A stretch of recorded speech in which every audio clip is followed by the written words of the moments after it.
Leopard வந்து ரெகுலரா hunt பண்ண இங்க வருதான்.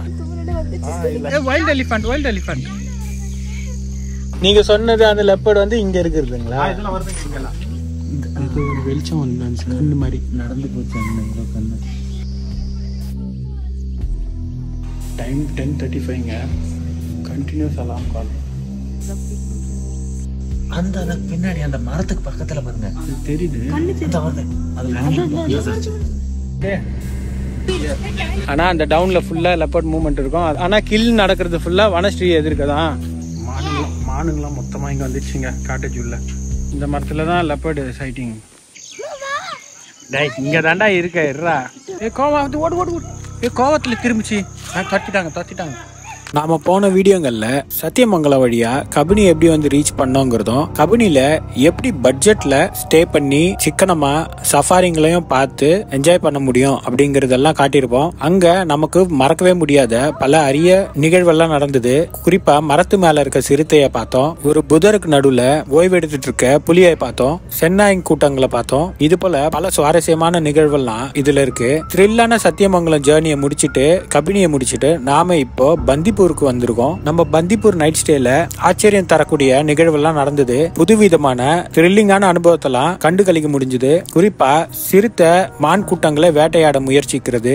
இது போல இருட்டுல பல சுவாரஸ்யமான நிகழ்வெல்லாம் நம்மளால பார்க்க முடிஞ்சது. ஒரு ஆஜானுபாகவான புலியோட தரிசனமும் கிடைச்சது பந்திப்பூர் சஃபாரில. இதெல்லாமே இந்த வீடியோஸ்ல அடுத்தடுத்து வரப்போகுது. அந்த பந்திப்பூர் நைட் ஸ்டே வேற லெவல் எக்ஸ்பீரியன்ஸுங்க. சிறுத்தை அகாமடேஷனுக்குள்ளவே வந்து ஆட்டம் காட்டுது.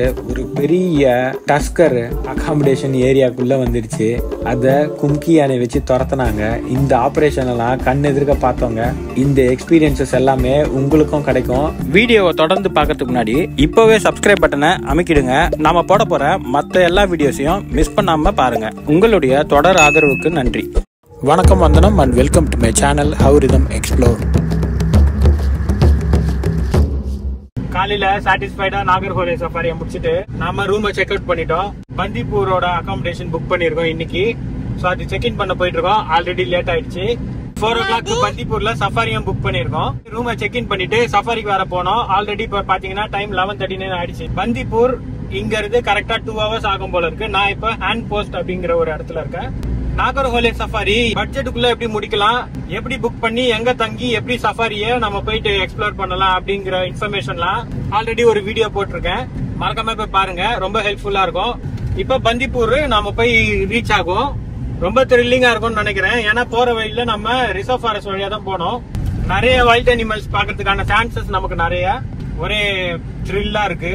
போற வழியில அனிமல் சைட்டிங் எதனா இருந்ததுன்னா அதை காமிச்சிட்டு அப்படியே போய் நம்ம பந்திப்பூர் ஸ்டே பண்ணி அந்த நைட் எக்ஸ்பீரியன்ஸை பெறலாம். காட்டுல தங்குனா எப்படி இருக்குங்கிற அந்த எக்ஸ்பீரியன்ஸை நம்ம பார்க்க போறோம். அதை இந்த வீடியோ மூலமா உங்களுக்கும் நம்ம ஷேர் பண்ண போறோம். நம்ம வீடியோவை ஃபர்ஸ்ட் டைம் பாக்குறீங்கன்னா பல வீடியோஸை பாருங்க நம்ம சேனல்ல. பிடிச்சிருந்ததுன்னா சப்ஸ்கிரைப் பண்ணி வச்சுக்கோங்க.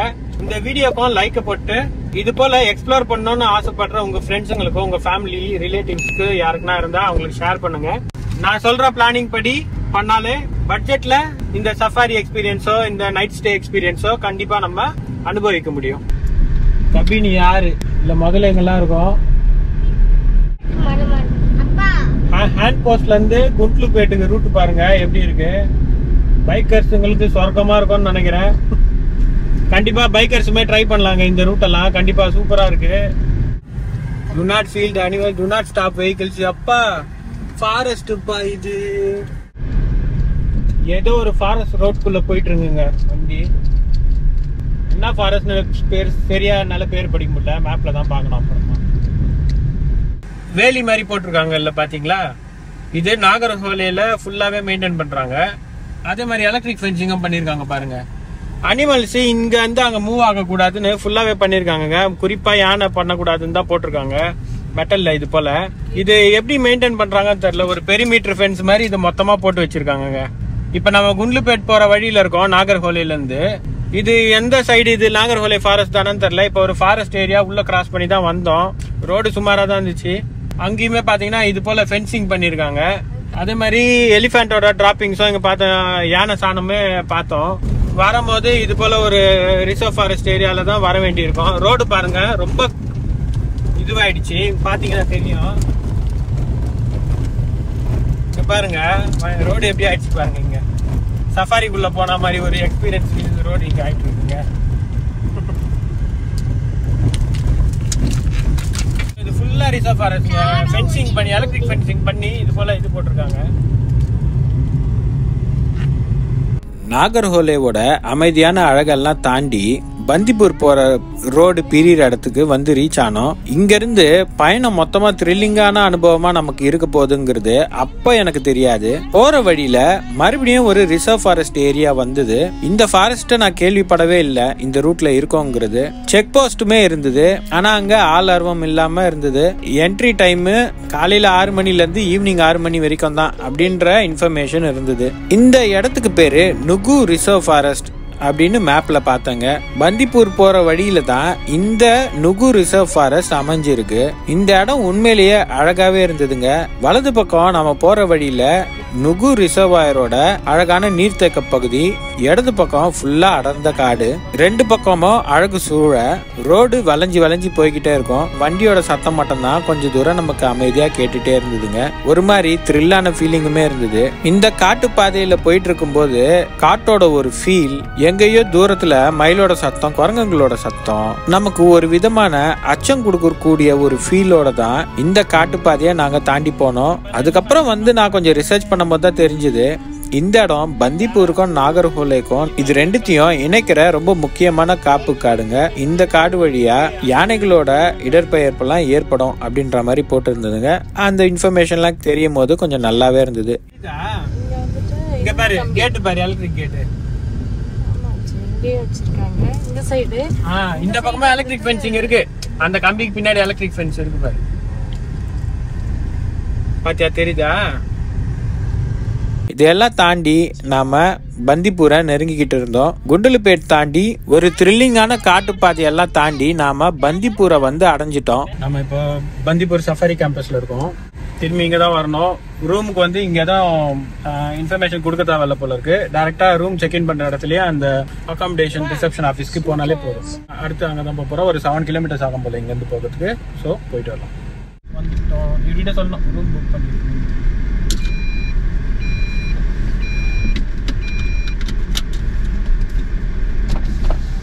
காட்டேஜ் புக் பண்ணிருக்கு பந்திப்பூர். நம்ம வனவிலங்கு காப்பகத்தோட என்ட்ரன்ஸுக்கு நுழைஞ்சிட்டோம். பந்திப்பூர் செக் போஸ்ட்ல என்ட்ரி டிக்கெட் வாங்க வேண்டியிருக்கும். ஆனா அகாமடேஷன் நம்ம புக் பண்ணி வச்சிருந்ததுனால நமக்கு அது வாங்க வேண்டிய அவசியம் இல்லை. அகாமடேஷனோட இருந்தா நமக்கு பல விதமான பிரிவிலேஜஸ் அங்க கிடைக்குங்க. சஃபாரி போகும்போது கூட அது என்னன்னு பின்னாடி சொல்றேன். இல்லைன்னா 40 ரூபாய் சார்ஜ் பண்ணுவாங்க வெஹிக்கிள் என்ட்ரி, ஒவ்வொரு வெஹிக்கிளுக்கும் பந்திப்பூர்ல நுழையறதுக்காக.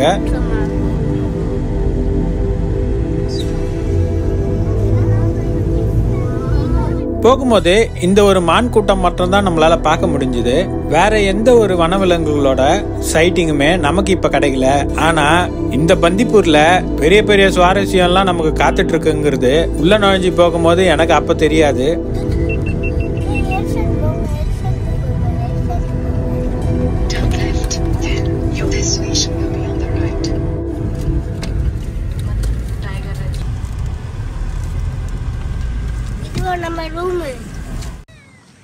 அகாமடேஷனோட ரிசப்ஷன்ல நாம புக் பண்ணி எடுத்துட்டு வந்த ஸ்லிப்பை கொடுத்து ரூமுக்கு செக்இன் ஸ்லிப்பையும் வாங்கிட்டு ரூமோட கேர்டேக்கரை பார்த்து அந்த ரூம்ல செட்டில் ஆயிட்டோங்க. அடர்ந்த காட்டு பகுதிக்கு நடுவுல இந்த கெஸ்ட் ஹவுஸ் ஒரு தனித்துவமான அனுபவத்தை கொடுத்துச்சு.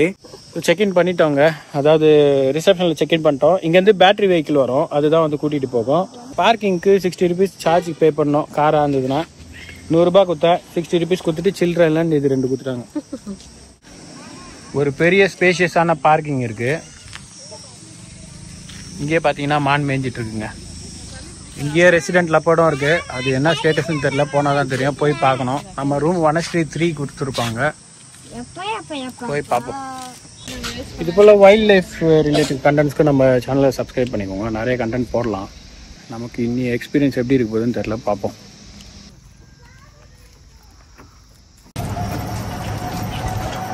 அது லெப்பர்ட் இருக்கா இன்னும் இங்க?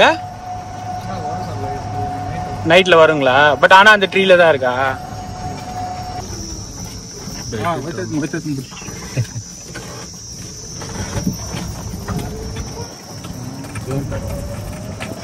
தமிழ்ங்களா? தமிழ் தான், தமிழ் தான். இது எல்லாம் வரும். இல்லைங்களா? அங்கே இருக்குங்க யானை. நான் பார்க்கவே இல்லை. அங்கே ஓகே. இங்கே வளர்க்குற யானை இருக்கு. வளர்க்குற யானையா? ஓகே இந்த சைடுல வருதுங்க. ஓகே ஒரு 7 மணி. Okay okay. சிறுத்தைப்புலி. லெப்பர்ட் சொல்றாரு. லெப்பர்ட் கரடி. அங்க பாரு யானை. அங்க பாரு எலிஃபண்ட் இருக்கு பாரு. பையன் அங்க பாரு. எலிஃபண்ட் இருக்கா? வளர்க்குற யானை வச்சிருந்தாரு. நாட்டு யானை அங்கே இருந்துச்சு. ஓகே. நீங்க சொன்னது அந்த லெப்பர்ட் வந்து இங்க இருக்குதுங்களா? இதெல்லாம் வருதுங்க இங்கெல்லாம். இங்கெல்லாம் வர நைட்ல வரவங்க. சரி. இந்த கேர்டேக்கர் சொன்னதெல்லாம் கேட்டிங்களா? ஒரு மாதிரி த்ரில்லா இருக்குல்ல? நாம புக் பண்ணது வனஸ்ட்ரீ 3. வனஸ்ட்ரீக்குள்ள நுழைஞ்சதும் உள்ள 4 ரூம் இருக்குங்க. அதுல வலது பக்கத்துல ஒரு பதப்படுத்தப்பட்ட காட்டெருமையோட தலைப்பகுதி இருக்கு. இடது பக்கமா ஆர்டிபிஷியலா லெதர்ல பின்னப்பட்ட யானையோட தலைப்பகுதி இருக்கு. இது பார்க்கும் போது கொஞ்சம் அச்சம் கூட்டுற வகையில தான் இருக்கு. ஏன்னா இது போல ஒரு ஷோ பீஸ் எல்லாம் நான் பேய் படங்கள்ல தான் பார்த்திருக்கேன். அதை பார்த்துட்டு உள்ள போய் நுழையிறோம். பில்டிங் கொஞ்சம் பழைய காலத்து பில்டிங்காக தான் தெரியுதுங்க. ரூம்ல ரொம்ப பெரிய ஃபெசிலிட்டிஸ் எல்லாம் கிடையாது. ஒரு ஃபேனு, கொஞ்சம் சுமாரான ஒரு வாஷ்ரூம், ஒரு கீசர் ஃபெசிலிட்டி. இந்த கீசர்ல சுட தண்ணி கூட வரலாங்க. சஃபாரி புக் பண்ணியிருந்த காரணத்தினால அவசரத்துக்கு ரெடி ஆயிட்டு நாங்க கிளம்பி போயிட்டோம். ஸோ இதுதான் இவங்களோட ஃபெசிலிட்டி. இந்த ரூம்ல தாராளமா ஒரு 3 பேர் தங்கலாம். 4 பேர் தங்கணும்னா நம்ம ஒரு எக்ஸ்ட்ரா பெட் வாங்க வேண்டியிருக்கும். அது கேர்டேக்கர் கிட்ட சொன்னா அவங்களே அரேஞ்ச் பண்ணி கொடுத்துருவாங்க. எங்களுக்கு அந்த பிரச்சனை இல்லை.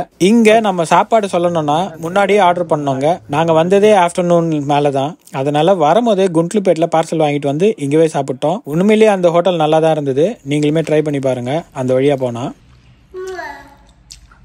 இது அருமையாக இருக்கும்னு தெரிஞ்சிருந்தா ஹோட்டலில் வீடியோ எடுத்து போட்டிருப்பேன். யூஸ்ஃபுல்லாக இருந்திருக்கும் வேறு யாருக்குன்னா. ஏன்னா இங்கே வரும்போது மீல்ஸ் ஆப்ஷன் இங்கே நம்ம சொன்னால் தான் அரேஞ்ச் பண்ணி கொடுப்பாங்க. அதனால் நைட்டுக்கு வேணுமான்னு கேட்டார். ஸோ நைட்டுக்கு மட்டும் சொல்லியிருக்கேன். கேன்டீன் பக்கத்துலேயே இருக்குது. வனஸ்ட்ரீ புக் பண்ணது தான் கொஞ்சம் எனக்கு ஐயோ கொஞ்சம் சோர்வாக இருக்குது. ஏன்னா நமக்கு அமைஞ்சிருக்க ரூம் பார்த்தீங்கன்னா மெயின் ரோடை பார்த்தா போல். நான் பின்பக்கமாக போனால் தான் நான் ஃபாரஸ்ட்டை பார்த்தா போல் வியூ எனக்கு கிடைக்கும். ஸோ பார்க்கலாம் நமக்கு எக்ஸ்பீரியன்ஸிங் இன்றைக்கி எப்படி இருக்குன்ட்டு. சஃபாரி கிளம்பிட்டோங்க. பந்திப்பூர் சஃபாரிக்கு டைமு 3:15 ஆகுதுங்க. நமக்கு 4 மணிக்கு சஃபாரி இதான் போயிட்டுருக்கோம். இங்கேருந்து பார்க்கிங் போகிறதுக்கு ஷார்ட் ரூட் இருக்குது. அது வழியாக தான் நடந்து போகிறோம் இப்போது. ஆனால் நைட்டில் இருட்டில் இந்த பக்கம் வர முடியுமான்னு தெரில. இன்ஃபர்மேஷன் கேட்டப்போ என்ன சொன்னாங்கன்னா இங்கே ரெசிடென்ட் லெப்பர்டு இருக்குது. அதே மாதிரி வைல்டு எலிஃபண்ட்ஸு உள்ள இந்த காரிடாருக்குள்ளே ஒரு 4-5 எலிஃபண்ட் வருமா நைட்டில். அதனால லெப்பர்ட் மூவ்மெண்ட் கம்மியாக இருக்குன்னு அப்படின்னு சொல்கிறாங்க. லெப்பர்ட் வந்து ரெகுலராக ஹண்ட் பண்ண இங்கே வருதான். இங்கே மானுங்க நிறைய இருக்குமா. அதனால் நைட்டு எப்படி மூவ்மெண்ட் இருக்கிறதுங்கிறத பார்ப்போம். இப்போது சஃபாரிக்கு போயிட்டு வருவோம். ஆக்சுவலாக இது லெப்பர்ட் மூவ்மெண்ட்டு அதிகமாக இருக்கிற ஏரியாங்க. எங்கே இருக்குன்னா நம்ம காட்டேஜ் பின்னாடியே. இந்த பின்னாடி ஒரு பாறை காட்டுதுறேன். இப்போ ஜூம் பண்ணி காட்டுறேன் பாருங்கள். இங்கே தான் லெப்பர்டு நைட்டில் அடிக்கடி வருது போல் இருக்கு.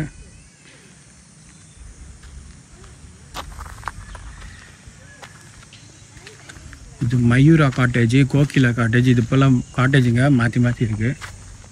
இங்கெல்லாம் மூவ்மெண்ட் நிறையா பார்க்க முடியும்னு சொல்கிறாங்க. நம்மளது இது வனஸ்ட்ரீ. அதே மாதிரி வைல்டு எலிஃபண்ட்ஸு நைட்டில் வருதான் டெய்லியுமே. அதை கண்ட்ரோல் பண்ணுறதுக்காக ரெகுலராகவே இங்கே ஒரு கும்கியை வச்சுட்டாங்க. அதை பாருங்கள். இந்த கும்கியை ரெடி பண்ணி வச்சுருக்காங்க. இதோ பாருங்கள் என்ன தெளிச்சதுன்னு தெரியல. திடீர்னு தெரியுதுங்களா? கும்கி மண்ணள்ளி போட்டுட்ருக்கு. ஜூம் பண்ணி எடுப்பா. மானே சேர்த்து எடுக்கிறேன். மான்லாம் ஒன்று சேர்க்கணும். மான் எவ்வளோ தான் பார்ப்பேன். 2 எலிஃபண்ட், குட்டி குட்டி எலிஃபண்ட் பார்க்குறானுங்களா?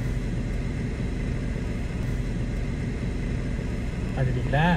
பக்கத்துல ஓகே, பக்கத்துல இருக்கு தங்கம். ஜட்டிண்ட பாத்து பாருங்க. சூப்பர். இதுதான் குட்டி டஸ்கர். அது பாய் எலிஃபண்ட் இப்போ தான் வளர்ந்தது. சரி நமக்கு சஃபாரிக்கு டைம் எடுப்பது வாங்க. பந்திப்பூர் சரணாலயத்தை பற்றி ஷார்ட்டாக சுருக்கமாக இங்கே அதோட பேக் ஸ்டோரியை பார்த்துக்கலாம். கரெக்டாக 3:59 வண்டி ஏற்றாச்சு. We are at Bandipur safari.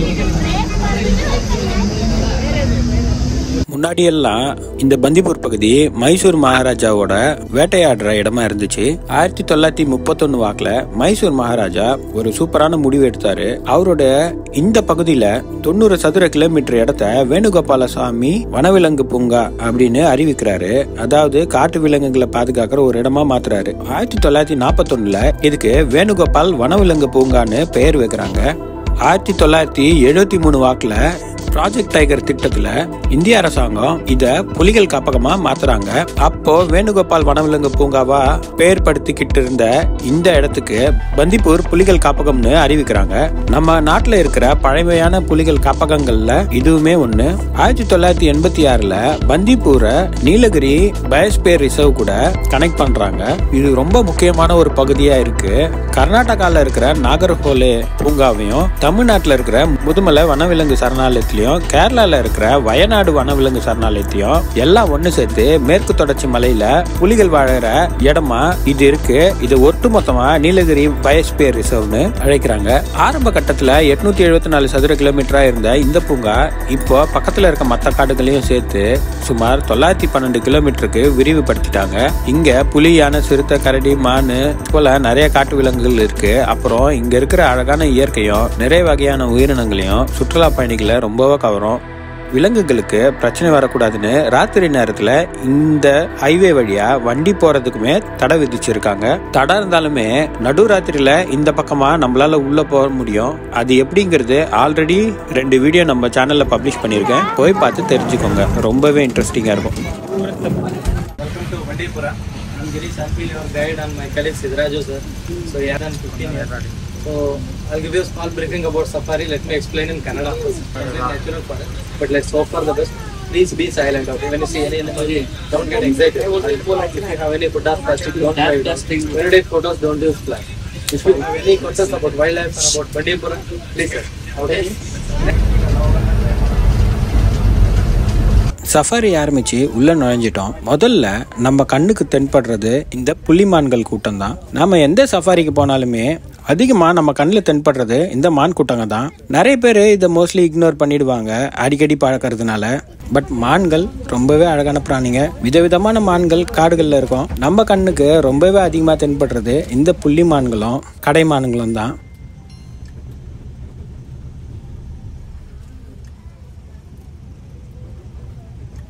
இது போல மான் கூட்டத்தை பார்த்துட்டே நாம போகும்போது அடுத்து நம்ம கண்களுக்கு தென்பட்டது தான் இந்த ஒற்றை யானை. இந்த யானை பின்பக்கமா தான் நமக்கு பார்க்க முடிஞ்சது. இது கொஞ்சம் தூரமா தான் இருந்தது. பட் சஃபாரி ஆரம்பிச்சு கொஞ்ச தூரத்திலேயே இந்த மான்கள் கூட்டமும் இந்த ஒற்றை யானையுமே நமக்கு கண்களுக்கு தென்பட்டது.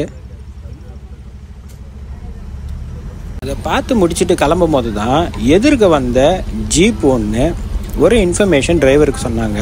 அவர் நேரா இந்த இடத்துக்கு கூட்டிட்டு வந்தாரு. இங்க பார்த்தா பல சஃபாரி வெஹிக்கிள் நின்றுட்டு இருக்குங்க. கொஞ்ச நேரம் நின்று பார்த்தாரு. அதுக்கப்புறம் ரிவர்ஸ்லயே வந்து வேற ஒரு வழியில போனாரு.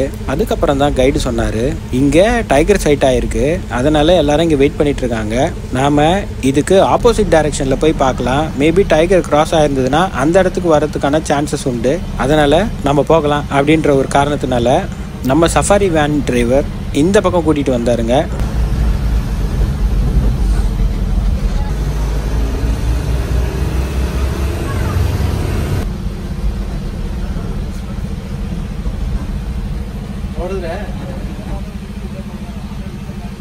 அவருடைய அசம்ஷன் என்னன்னா இந்த நீர் குட்டையில தண்ணி குடிக்கிறதுக்காக வரோம் அப்படின்றதுக்காக இங்க கூட்டிட்டு வந்திருக்காரு. ஏன்னா இதுக்கு முன்னாடி இங்கதான் சைட்டிங் பார்த்திருக்காரு இவரு, அதனால நேரம் இங்க கூட்டிட்டு வந்தாரு. ஆனா எதுவுமே நம்ம கண்ணுக்கு அகப்படல. கொஞ்ச நேரம் வெயிட் பண்ணி பார்த்தோம். இங்க நிறைய அழகான பெயிண்டட் ஸ்டார்க்லாம் இருந்தது. அதை பார்த்துட்டு கிளம்பிட்டோம். எந்த அலாரம் கால்ஸ் எதுவுமே இந்த இடத்துல கேட்கல. அதனால திரும்பி அந்த இடம் கிட்டவே போனாரு வேற வழியா.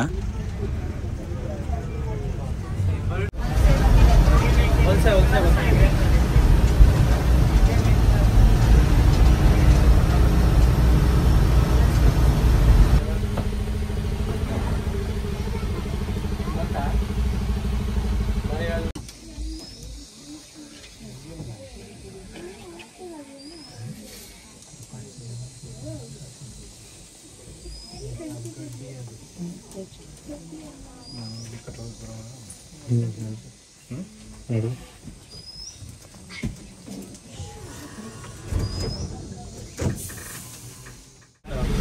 waiting for her to come out.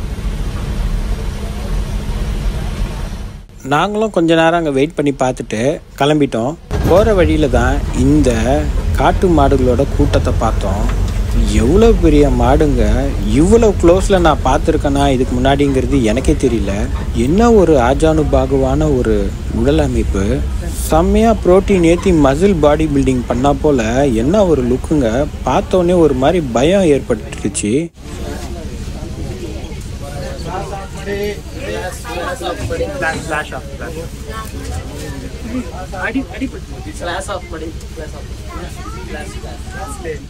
அது நேரில் பார்த்த அந்த ஒரு ஃபீல் இன்னும் என் கண்ணிலே இருக்குங்க. அதோட முக அமைப்பு, அது நம்ம வண்டியை பார்த்த அந்த விதம், அதோட முதுகு பக்கத்தில் பாருங்க ஒரு காயம் இருக்கு. இது ஏதோ சண்டையிட்டு வந்திருக்கு. வேற ஒரு ஆண் மாடு கூட சண்டை போட்டு வந்ததா இல்லை வேற ஏதாச்சும் தாக்குதலுக்கு உட்பட்டுச்சாங்கிறது எதுவுமே தெரியல. கம்பீரமாக நடந்து போகுதுங்க. அந்த அழகை பார்த்துட்டே மெய் சிலிர்த்து போயிட்டே இருந்தோம். முக்கியமாக ஒரு விஷயம் சொல்லணும், இது போல் சஃபாரி போகிறவங்க புகைப்படம் எடுக்க ஆசைப்பட்டீங்கன்னா தயவு செஞ்சு ஃப்ளாஷை ஆஃப் பண்ணிட்டு எடுங்க. என் கண்ணெதிர்க்கே ஒருத்தர் ஃபோட்டோ எடுக்கிறாரு, ஃப்ளாஷோட எடுத்தாரு. அந்த ஃபோட்டோவோட சினுங்களில் தான் இந்த மாடு போச்சு. நல்ல விதமாக அது எதுவும் தப்பான ரியாக்ட் பண்ணலை, அது பாட்டுக்கு ஒதுங்கி போயிடுச்சு. அந்த மாடோட கண்ணை பார்த்தீங்கன்னா தெரியும், ஒரு மாதிரி சிமிட்டிட்டு ஒதுங்கி போயிடுச்சு அந்த இடத்துல இருந்து. இல்லைனா வண்டி எதனா வந்து முட்டி கூட தள்ளியிருக்குங்க. நல்ல விஷயமா அது போல் எதுவும் அங்கே நடக்கலை. இந்த மாடு ஒதுங்கி போயிடுச்சு, அதோட கூட்டத்துக்கு பக்கத்தில் போயிடுச்சுங்க.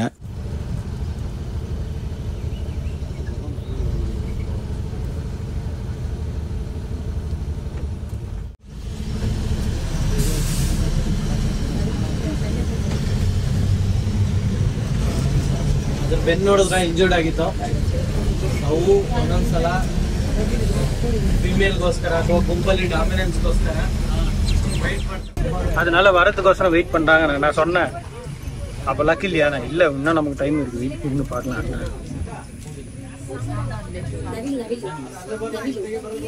அதுக்கப்புறம் வேற அனிமல் சைட்டிங் இருக்கான்னு தேடிட்டே போயிட்டு இருக்கும் போது தான் இந்த குட்டையில கடைமான்க ஓய்வு எடுத்துட்டு இருக்கிறத பார்க்க முடிஞ்சுது.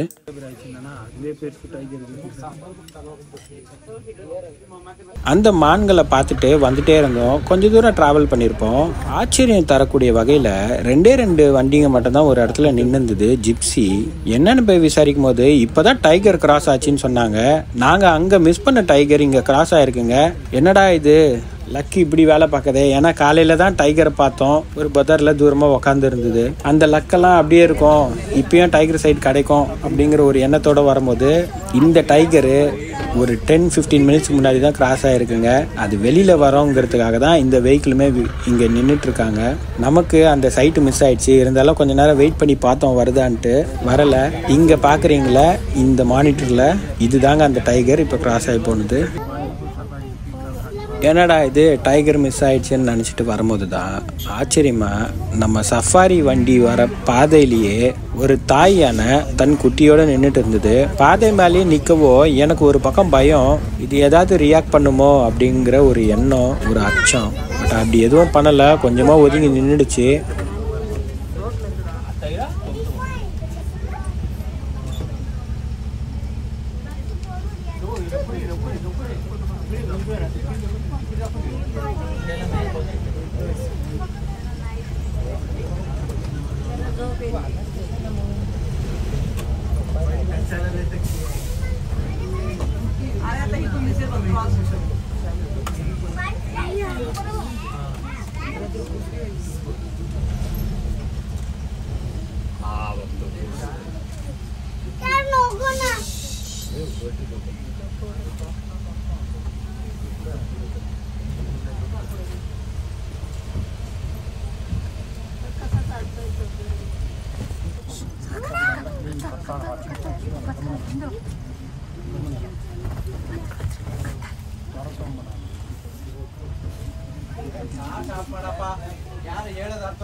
ஆனால் சஃபாரி வண்டியை பக்கத்துலேயே எடுத்துகிட்டு வந்து நிறுத்திட்டாங்க. அந்த யானை கரெக்டாக என்னுடைய ஜன்னல் பக்கத்துலேயே நின்றுட்டுருக்குங்க. நார்மலாக தான் எடுத்தேன், நான் எந்த ஜூமிங்காக பண்ணி எடுக்கலைங்க. என் பக்கத்துலேயே நின்று இருந்ததுங்க. அது தும்பிக்கையை விட்டால் எங்கள் ஜன்னல் பக்கம் தாராளமாக உள்ளே வந்துடும் தும்பிக்கை. அது போல் ஒரு டிஸ்டன்ஸில் தான் நின்றுட்டு இருந்தது. பட் அந்த யானை எதுவுமே பண்ணலை, அது பாட்டுக்கு மேய்ஞ்சிட்டு இருந்தது. பட் கொஞ்சம் ஜாக்கிரதையாக உஷாராகவே நின்றுட்டு இருக்கா போல தான் தெரிஞ்சுது. ஏன்னா பக்கத்தில் குட்டி இருக்கிறதுனால மேபி நம்மளால் எதனா அதுக்கு தீங்கு ஏற்படுங்கிறதுனால கொஞ்சம் அப்படி கவனமாக தான் நம்ம பக்கம் இருந்தது. அது நாமளும் அதை டிஸ்டர்ப் எதுவும் பண்ணலை, எந்த சத்தமும் போடலை. குறிப்பாக இது போல் சுச்சுவேஷனில் எதுவும் சத்தம் போட்டு மிருகங்களை டீஸ் பண்ணிடக்கூடாது. ಆಮೇಲೆ ಇರಿಟೇಟ್ ಆಗುತ್ತೆ, ಅದಕ್ಕೆ ಅಟ್ಯಾಕ್ ಮಾಡೋದು ಅಷ್ಟೇ, ಅದಕ್ಕೆ ಹೇಳ್ತಿರೋದು ನಾವು.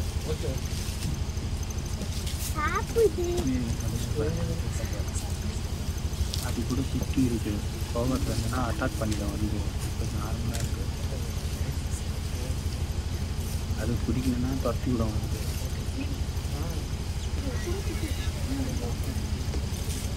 ஏன் பயந்து இதெல்லாம் கரெக்ட்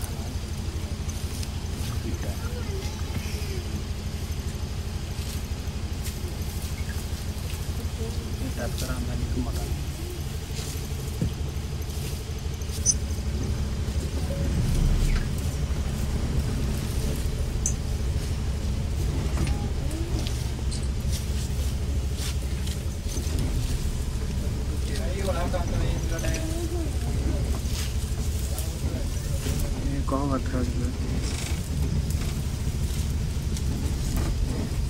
போன்னு சொல்லி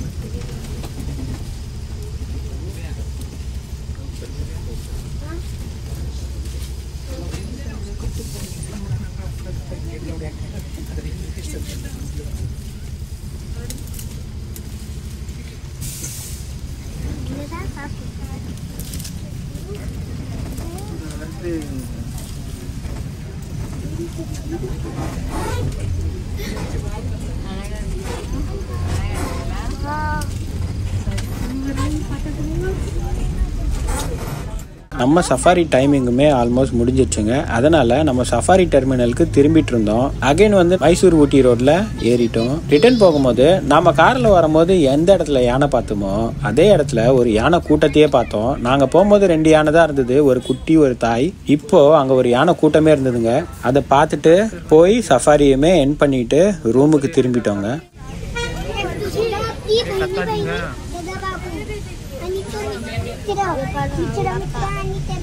அஞ்சு குட்டி, ரொம்ப குட்டி ஒண்ணு, ரொம்ப குட்டி, அடியில இருக்கு. போகும்போது பாக்கலாம்ல. இப்ப நம்ம லக்கு இன்னைக்கு காலையில் வேலை செஞ்ச அளவுக்கு இப்போ வேலை செய்யல. டைகர் சைட்டிங் ஒரு 10-15 நிமிஷம் முன்னாடி நமக்கு மிஸ் ஆயிடுச்சு. லெப்பர்ட் சைட்டிங் எதுவும் கிடைக்கல. ஆனால் அப்போ நமக்கு தெரியாது சரியான ஒரு சான்ஸ் நமக்கு அமைய போது. ராத்திரி முழுக்க திகிலான அனுபவங்கள்லாம் எங்களுக்கு காத்துட்டு இருக்குங்கிறது அப்போ எங்களுக்கு தெரியாது.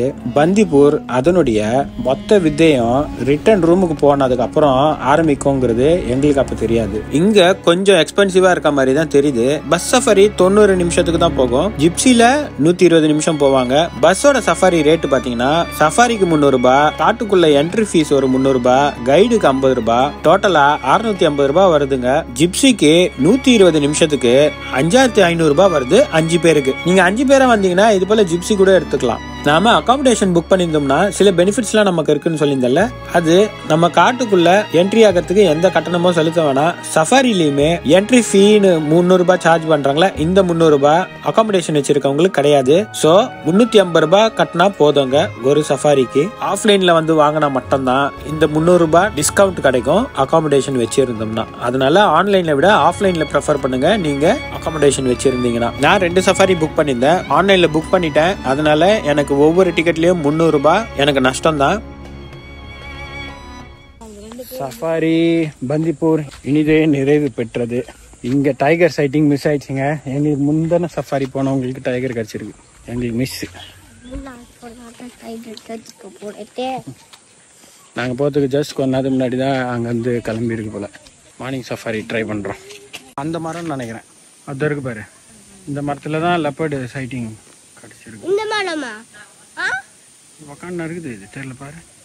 ஓ, உள்ள இருந்து கண்ணாடியில பாக்கலாம். இவங்கல்ல இங்க மேல ஏதோ ஒண்ணு இருக்குது, என்னது இது?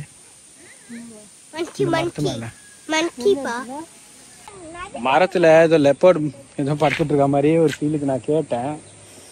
மூமெண்ட் இங்கே எதுவும் கிடையாதுங்க இப்போ மரத்தில் இல்லை. ஆனால் அந்த டவுனில் ஃபுல்லாக லெப்பர்ட் மூமெண்ட் இருக்கும். அதனால அலாம் கால் இருக்கும். நைட்டு ஃபுல்லாக அலாரம் உங்களுக்கு கேட்கும். ஆனால் கில் நடக்கிறது ஃபுல்லாக வனஸ்ரீ எதிர்க்க தான். அதனால அங்கே போய் வெளில நின்று பாருங்க அப்படின்னு சொல்கிறாரு. லெப்பர்ட் வந்து ரெகுலராக ஹண்ட் பண்ண இங்கே வருதான். வைல்ட் எலிஃபண்ட் அது ஒரு வெளிச்சம் வந்து மாதிரி நடந்து போச்சு. டைம் 10:35ங்க. கண்டினியூஸ் அலாம் கால். அந்த பின்னாடி அந்த மரத்துக்கு பக்கத்துல வந்து தெரியுது. மானுங்களாம் மொத்தமாக இங்கே வந்துடுச்சுங்க காட்டேஜுள்ள. டேய் இங்கே தாண்டா இருக்கா. கோவத்தில் திரும்பிச்சு தட்டிட்டாங்க. நம்ம சேனலில் இருக்க மற்ற வீடியோஸுமே பாருங்கள். இப்போ எனக்கு கொடுத்துட்டு இருக்க இந்த ஆதரவை கண்டினியூஸாக கொடுங்க. கண்டிப்பாக சப்ஸ்கிரைப் பண்ணிக்கோங்க, லைக் பண்ணிக்கோங்க, உங்கள் ஃப்ரெண்ட்ஸுங்களுக்கும் ஷேர் பண்ணுங்கள். உங்களுடைய சஜஷன்ஸை கமெண்ட் செக்ஷனில் போஸ்ட் பண்ணுங்கள். இவ்வளோ நேரம் இந்த வீடியோ பார்த்ததுக்கு தேங்க்ஸ். மீண்டும் ஒரு நல்ல கண்டென்ட்டோட உங்களை வந்து சந்திக்கிறேன். Until then, it's a bye from Algorithm Explore. Thank you.